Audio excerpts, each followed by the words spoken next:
How do professionals get better at what they do? How do they get great? And there are two views about this. One is the traditional view. That is that you go to school, you study, you practice, you learn, you graduate. And then you go out into the world and you make your way on your own. That's how doctors learn. That's how lawyers do, scientists. Now, the contrasting view comes out of sports. And they say, you are never done. Everybody needs a coach.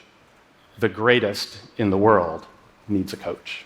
So I tried to think about this as a surgeon.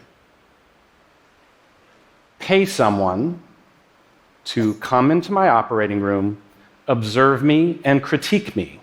It seems absurd. Expertise means not needing to be coached. So then which view is right? Turns out there are numerous problems in making it on your own. You don't recognize the issues that are standing in your way, or if you do, you don't necessarily know how to fix them. And the result is that somewhere along the way, you stop improving.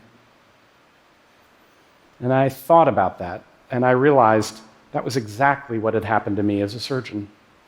So I asked a former professor of mine who had retired, his name is Bob Osteen, and he agreed to come to my operating room and observe me. The case, I remember that first case, it went beautifully. I didn't think there would be anything much he'd have to say when we were done. Instead, he had a whole page of dense with notes. Just small things, he said. Did you notice that the light had swung out of the wound during the case? Another thing I noticed, he said, your elbow goes up in the air every once in a while. That means you're not in full control.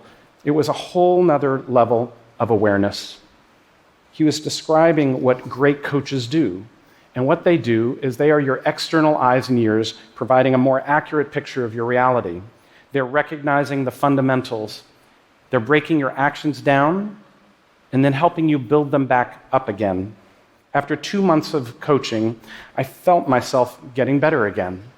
And after a year, I saw my complications drop down even further. It was painful. I didn't like being observed.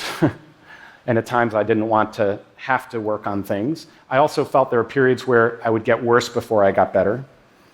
But it made me realize that the coaches were onto something profoundly important. I think it's not just how good you are now, I think it's how good you're gonna be that really matters.